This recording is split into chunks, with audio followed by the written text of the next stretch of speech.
Quando começou a internet, deixa eu contar uma historinha para um pouco para ir fechar. Quando começou a internet, lembro que colocaram um laboratório lá na Escola de Comunicações. O primeiro laboratório que eu vi na vida foi lá. Inauguraram. E aí eu perguntei, para que é este laboratório? Me falaram que era para fazer pesquisa e para dar aula. Eu disse, fazer pesquisa e dar aula. Então eu vou dar aula e fazer pesquisa sobre novas formas de dar aula. Então, eram alunos de graduação e de pós-graduação. Então eu reservava a sala para alguns horários e algumas aulas, em lugar de ser uma sala convencional, eu ia no laboratório. Naquele momento era uma coisa tão estranha que para os próprios alunos aquilo soava um pouco assim, que legal, quantas coisas. Então nós íamos criando atividades um pouco em conjunto, dizer, olha, vamos fazer uma pesquisa sobre este tema que é da nossa aula, do nosso programa, os melhores resultados, vamos compartilhá-los, publicamos numa página, eu criei aquela página junto com os alunos. Então comecei a bolar algumas estratégias simples, no momento em que aquilo era mais do que um espaço para ser ocupado.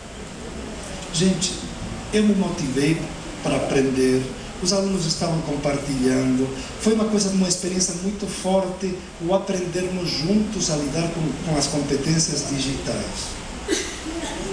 E quando eu comecei a compartilhar isso com os meus colegas, eu percebi que boa parte deles, em lugar de tentar se interessar, dizer, olha, deixa-me ir lá na sua sala para ver o que acontece, boa parte deles começou assim a bobagem, isso não é aula, não se ensina aluno assim, você está perdendo explicações da aula, tempo de explicação para usar pesquisa que eles podem fazer fora da aula. Então eu percebi que muitos, em lugar de querer conhecer, eles simplesmente sem conhecer, me condenaram.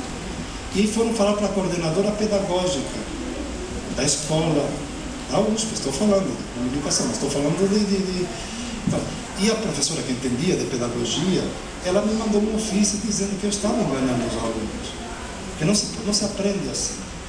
Então eu dou esse depoimento para entender por quê. A inovação no começo, ela traz alguns problemas, ela assusta. Hoje já passaram 15, 20 anos, hoje já podemos fazer isso, mas muitas escolas ainda não fazem o mínimo, muitos professores ainda têm medo de usar, e muitos colegas ainda te dizem, para quê? Bobagem.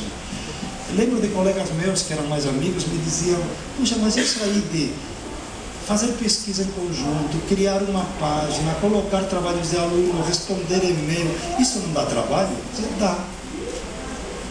Eles diziam, quanto você ganha? Riam na minha cara, quanto você ganha para fazer isso? Eu digo, nada. Eu ganho igual a vocês, porque lá é como vocês, ganham por titulação, não ganham por desempenho.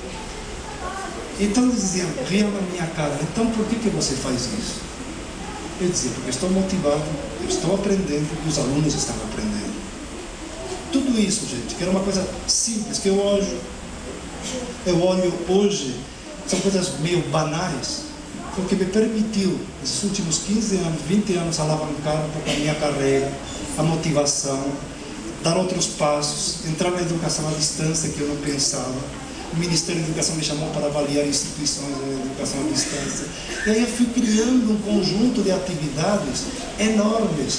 Eu não tinha a dimensão, na época, do potencial que havia, só por saber um pouquinho de tecnologia, só por ir atrás um pouco das coisas, por antecipar e não esperar que a universidade me cobrasse isso. A universidade agora, nos últimos anos, me está pedindo para capacitar os professores no uso desses ambientes. Agora ela me paga para fazer isso, que eu aprendi gratuitamente e que onde fui criticado, agora estou ensinando os próprios professores a fazerem as mesmas coisas. Então, há um tempo da inovação que é um tempo ainda um pouquinho de desconforto do sistema. Mas nós temos demorado mais em fazer inovação.